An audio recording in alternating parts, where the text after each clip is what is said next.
Hello, welcome back to the reading of Maria Valtorta's The Poem of the Man God, Volume 1. Chapter 8, Mary is Presented in the Temple, Part 1. 30th August, 1944. I see Mary between her father and mother, walking in the streets in Jerusalem. Passers-by stop to look at the beautiful girl all dressed in white and wearing a very light mantle. The mantle, because of its design in branches and flowers, which are a little darker against the soft background, seems to be the same one that Anne was wearing on the day of her purification. The only difference is that while it reached down to Anne's waist, in the case of Mary, who is only a little girl, it reaches down to her ankles and envelops her in a small light and bright cloud of rare beauty. Her fair hair, loose on her shoulders, or rather on her gentle neck, shines through the veil where there is no pattern, but only the very light background. The veil is held on her forehead by a very pale blue ribbon, on which small lilies are embroidered with silver threads, certainly the work of her mother. As I said, the snow-white dress reaches to the ground, and her little feet can just be seen as she walks in her white sandals. Her hands are like two magnolia petals, peeping from the long sleeves. Apart from the blue ribbon, there is no other color. It is all white. Mary seems to be dressed in snow. Joachim is wearing the same garment he had on for the purification. Anne, instead, is wearing a very dark violet dress. Also the mantle, which also covers her head, is dark violet. She is holding it lowered below her eyes.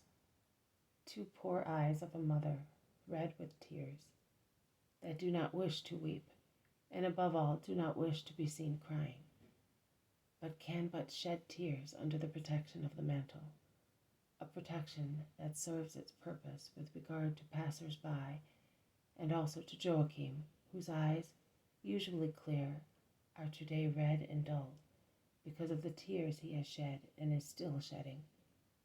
He is walking with a stoop. His head is covered by a veil worn in the fashion of a turban, with the folds hanging down along his face.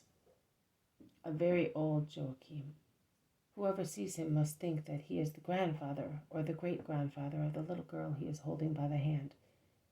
The pain of losing her causes the poor father to drag his feet, and he is so weary that he looks 20 years older. He is so sad and tired that he looks like an old sick man.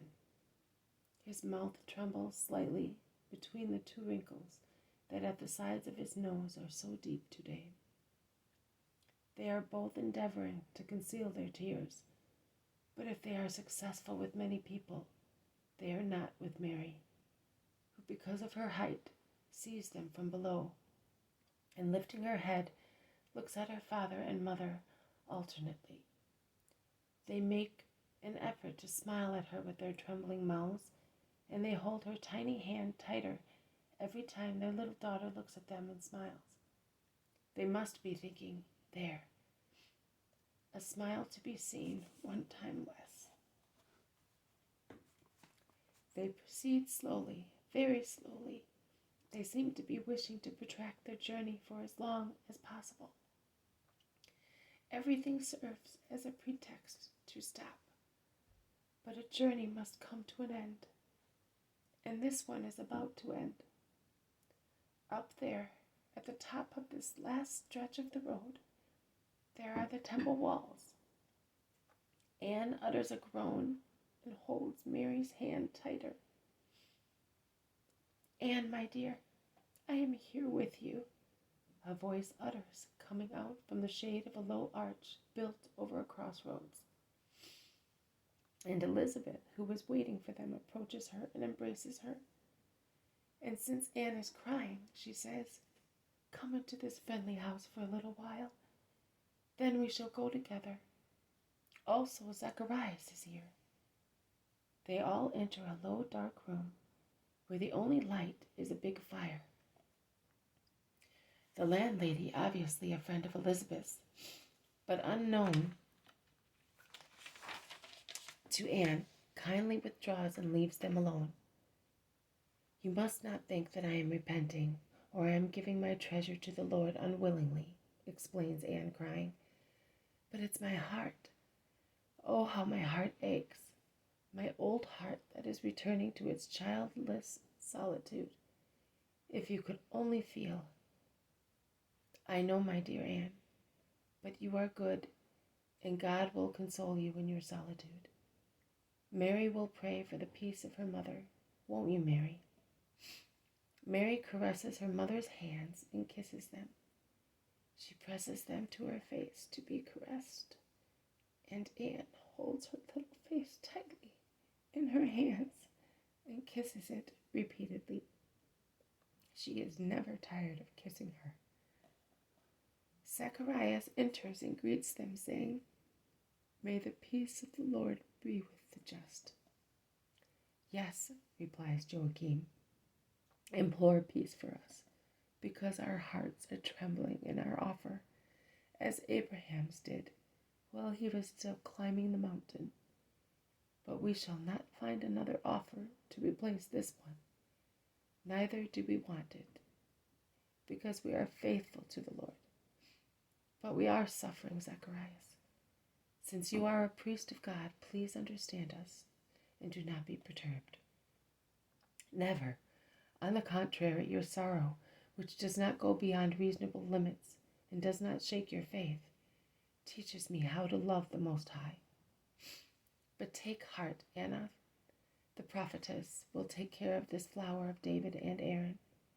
At present, she is the only lily of David's holy issue in the temple, and she will be taken care of as a royal pearl.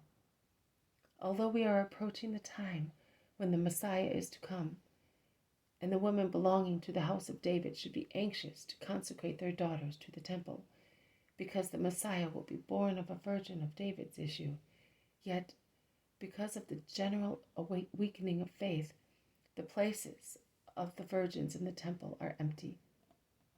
They are too few, and none of the royal offspring, since Sarah of Elisha left 3 years ago to get married. It is true that there are still 30 years to the appointed time, but, well, let us hope that Mary will be the first of many virgins of David's offspring before the sacred veil, and then who knows? Zacharias does not say anything else, but he looks at Mary thoughtfully. Then he resumes, Also, I will watch over her. I am a priest, and I have power in here. I will make use of it for this angel. And Elizabeth will come often to see her.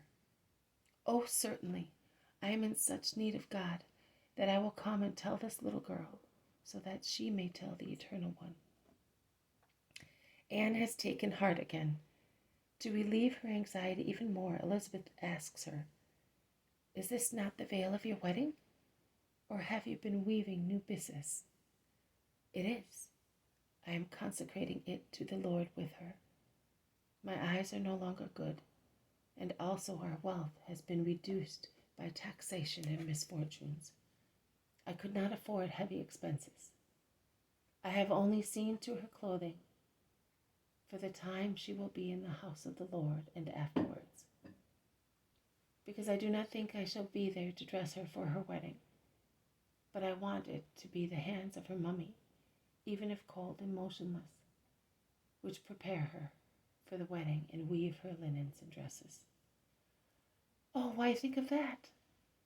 I am old, my dear cousin. I have never felt it so much as I do now in my great pain.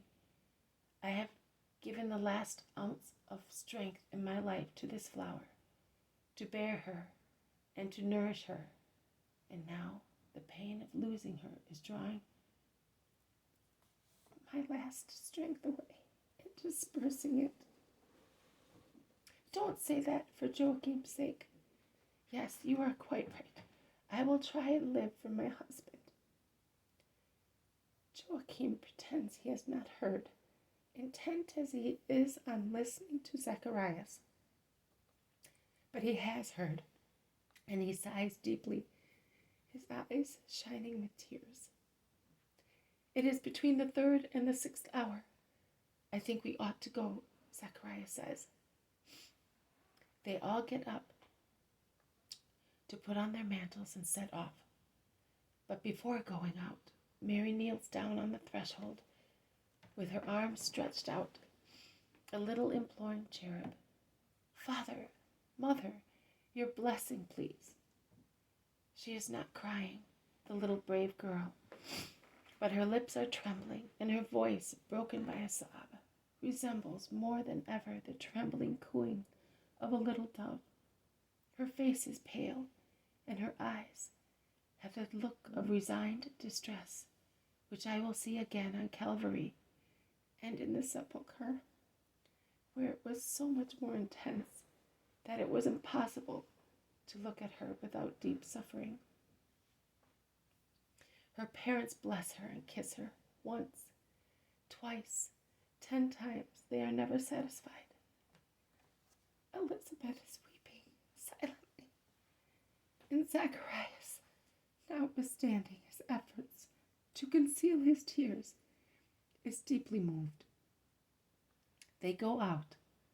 Mary is between her father and her mother as before. Zacharias and his wife are in front of them.